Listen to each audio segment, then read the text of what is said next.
around here. Don't understand. It's, number one, I just moved to Coventry 7 months ago. And I had so many curtains. But you can't compare them to these quality, gorgeous curtains. When I found this place and I came in, I can't tell you what I did. I had to do the whole house. I had to. I mean, something like this, and the other ones I bought were so unbelievably beautiful. You could never find these curtains anywhere. Believe me, you could never. That's why it's worth it. I'm so glad this place is here, right around the corner from where I live. Can't go anyplace else for curtains except this place. It's unbelievable what she's got here. It's unbelievable. So beautiful. Look at this. Talk about something different. Oh, for the spring and summer, brightened up my whole house. So pretty. Matter of fact, with my kids, everybody, even not only my kids, everybody who comes in, they just can't even believe what I have. That I bought these. They can't believe it because they're so pretty. But I mean, come on. How could you not buy? I could walk out and not buy these curtains. They're so beautiful. They really are gorgeous. They are. Believe me. That's why everybody, this is the only place to come for curtains, though. Believe me. You may want to say only, it's worth the trip. It's more than worth the trip. Believe me, a lot more. This is unbelievable, this place. It is more than worth the trip to come here for curtains. It really is. So gorgeous. Matter of fact, I got to continue. Yeah, why not? For the winter, I'm not putting up my other ones. This is the place to get something so different, so beautiful. The quality, so gorgeous for what I see here, though. It's crazy. What she's got is beautiful. That's why this is the only place to come for curtains, believe me. The only thing is, it's a good thing I don't work here. My paycheck would be on every single curtain in this place. That's my problem. It's so pretty. Look at that. It's unbelievable. I picked the right ones. I have to say the truth. I have picked the right ones. It's so pretty. And so just have you get a little bit closer to the curtains again and just talk about the price. How you feel about the price at the quality curtain outlet? Everything that I wanted for something so pretty for the spring and summer, it's all on clearance. You just have to speak a little louder so I'm not Oh, getting your I'm audio loud. sorry. Okay. I'm sorry. Yeah. Everyone that I loved to redo the house for the spring and summer, everyone was on clearance. I mean, their prices, that's crazy. It's unbelievable. I couldn't understand that. Now, I could understand if it was not on clearance, it'd be 3 times this price anywhere that you purchased it. You would never get these for $9.99. Not something like this. Never. That is impossible.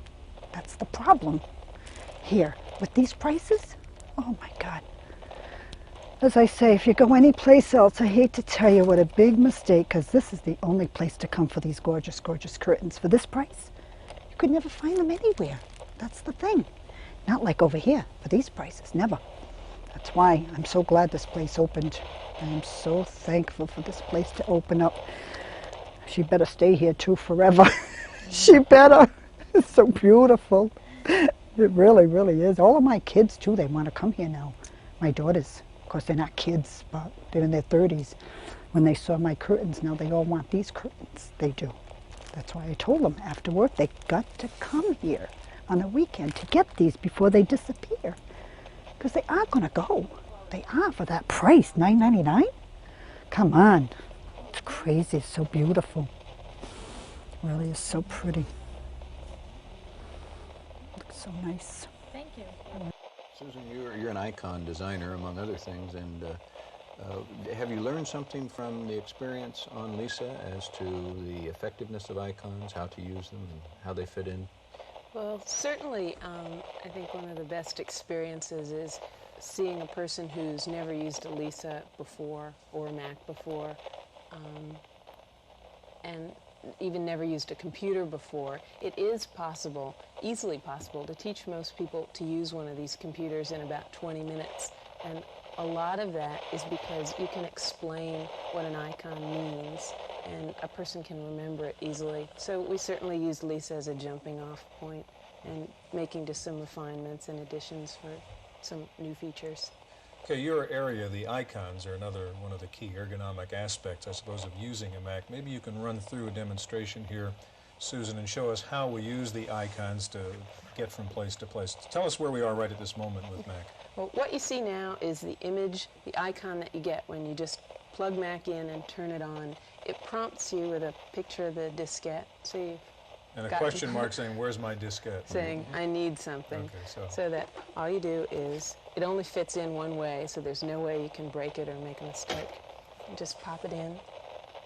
You get an image of a content Mac, so you know that everything is okay and you're welcome.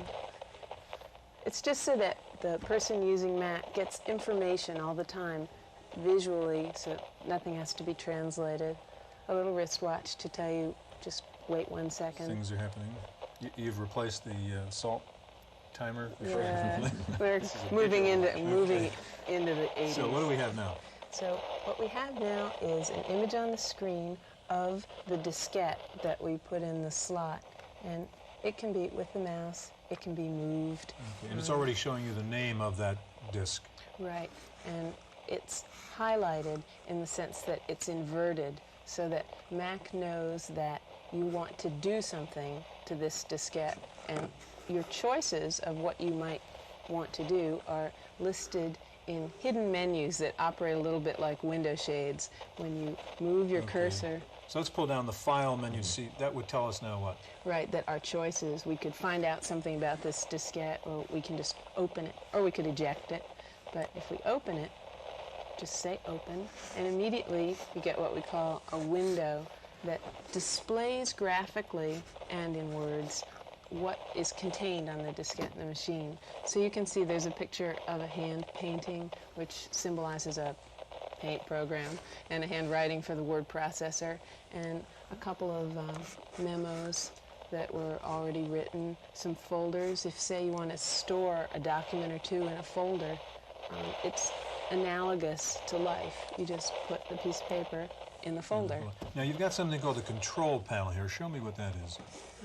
Always available to you are a number of desk accessories. So you move the cursor to control panel, let go of the mouse button. And what do we have? So this, which looks a little bit like a dashboard, lets you fine-tune this system in a number of ways to your comfort level or just your personal preferences.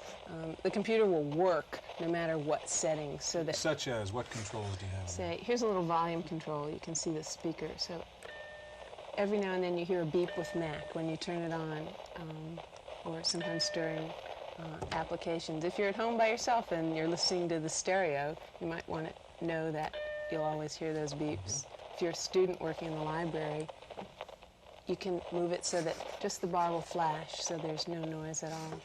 Say some of the other features let you adjust keyboard repeat rate, or a menu flash, or the amount of time between double clicks, which might vary with the age of the person using the computer. I'm going to rush it because I want to see as much of this as we can in the time we have. Show me Notepad and how that works. Okay. Pop the control panel away by just clicking on it. And Notepad lets you, while you're working in any application, as well as just this, what we call the Finder, which is like a directory, be able to grab the keyboard and write a note to yourself. Remember to read page 12. And you could say, put this away, or you could move it over. Show me how you flip the pages of the Notepad. That's kind of impressive. You can go to page 2, where it says another note, one left for oneself. Flip to page 3. Up to 8 pages of notes that could help you in your work or just remind you of social events. One of the items was Scrapbook. Right. Scrapbook lets you keep literally, you're only up to 256. You're only limited by how much memory you have free. Pictures or messages or documents always available for the terms we use are cutting and pasting. Maybe you can go to Mac Write, and then we can build up how you'd use that. Right. So say to open a word processor application, you could click on Mac Write and say open. If you want to get right to a document, which automatically launches the application, Same procedure, which is why it's easy to use. And now you're loading the word processing. We're loading the program, word Mac, processor and to the specific document that I think one of the we've selected. advantages, too, of Macintosh is that things happen so quickly. It certainly fits into the ergonomic pattern of the user interacting quickly with the device. It's just very direct, no complicated sequence of commands to remember. We can, here's an old little bit of sample text. This is how the word processor appears to you. A ruler lets you set formats, which is certainly a familiar object. Say you want to go from single to double space, just click on the wider image if you want. And you can justify or center. We're not going to have time actually, but you could have pulled up pictures from Mac Paint from the scrapbook and then insert them into the document. Paste them in just by saying paste from the thing. If you want to change a word to be bold, just say bold. Change the font to something like Old English. Okay, I know you're having fun, Susan, but I'm going to have to stop you. It's hard Your when hand it's away. when it's your baby not to be I enthusiastic. get the feeling. Well, thanks so much for showing off Mac to us, and thanks for joining us. Hello, it is Christmas time and I'm sitting here by my TV. I've been watching it very much lately because I'm on a holiday and I've been seeing all those programs about all sorts of things, about Icelandics being very happy about Christmas, very gay and also very serious and spiritual, and also seeing Icelandic comic people making jokes, which they are very good at. But now I'm curious. I've switched the TV off, and now I want to see how it operates, how it can put me into all those weird situations. So it's about time.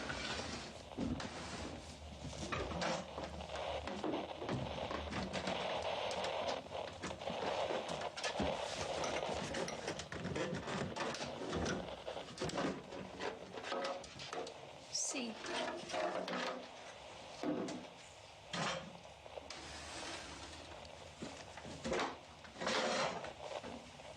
This is what it looks like. Look at this. This looks like a city, like a little model of a city. And all the houses which are here, and streets. This is maybe an elevator to go up there. And here are all the wires. These wires.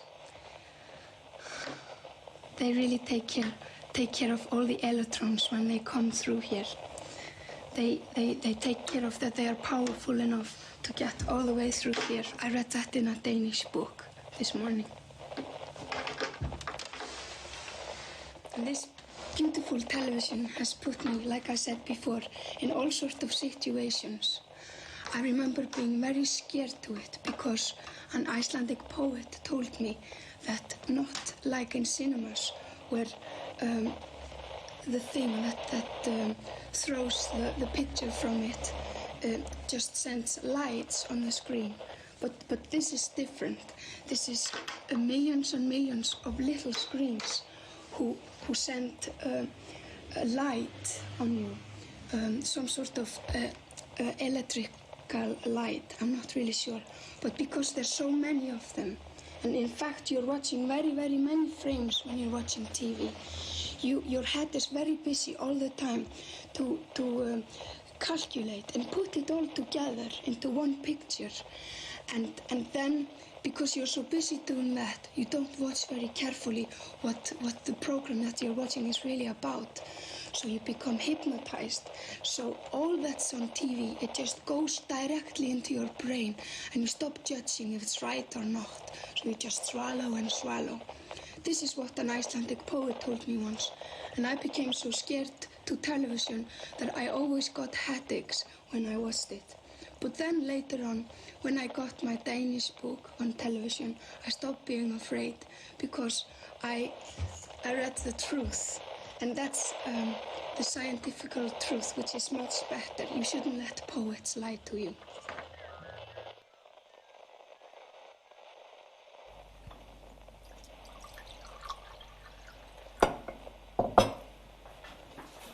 Hello again. This time we're going to look at threads and how to manage them. How to choose them, how to buy them, what they look like when you do, and how to avoid the spaghetti in your workbox, which you definitely don't want.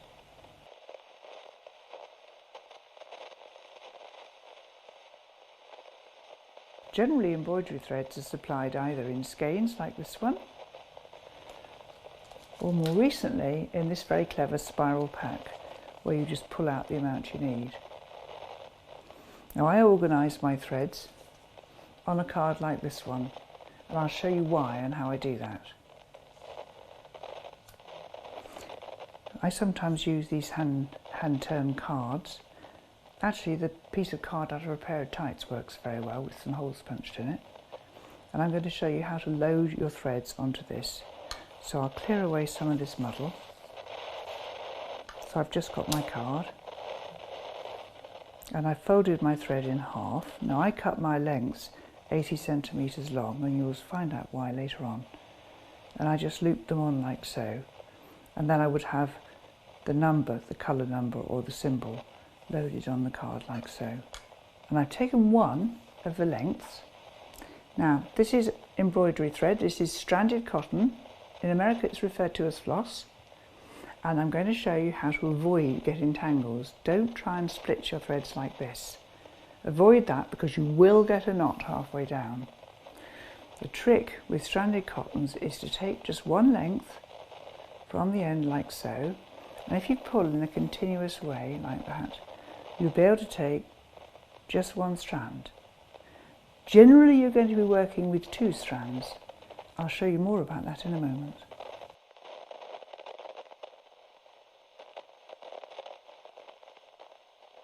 So we've looked at threads and we've looked at charts, and now I'm going to give you some tips and hints about threading needles and why you'll probably want to use a gold-plated one. So to thread the needle, obviously I wouldn't dream of splitting on the end much, so of course I have. And I've threaded the 2 loose ends and left myself the loop. That's method 1. Another way to thread your needle is to needle the thread. Put the needle over the thread, drag it towards you and pull. Hello again.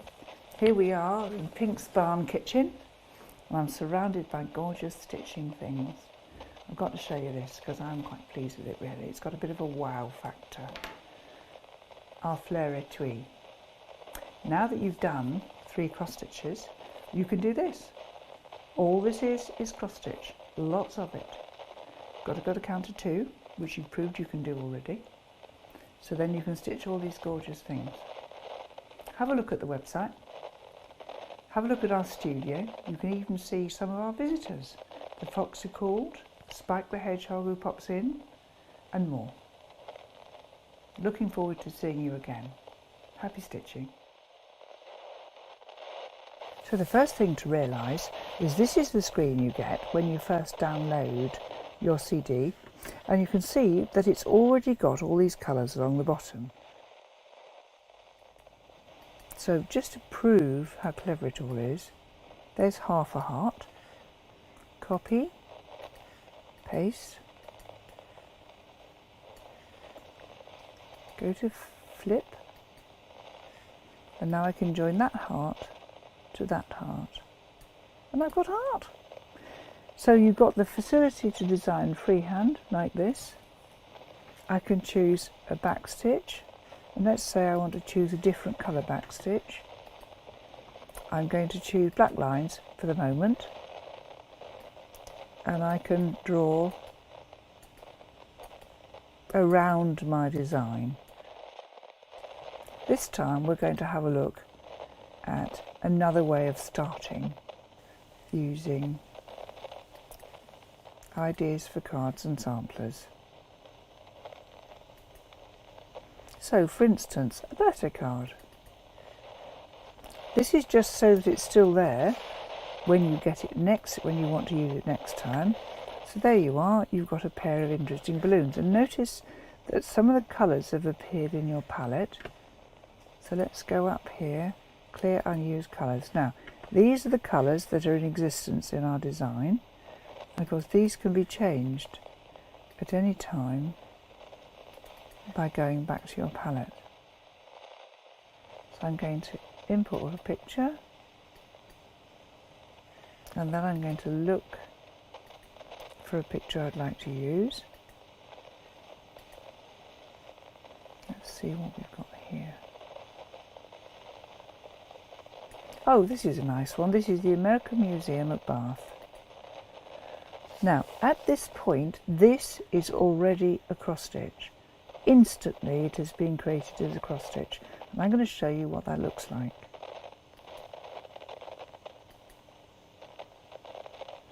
And there it is. Now, if I get a long way away for you, so you can see it, that is a cross stitch.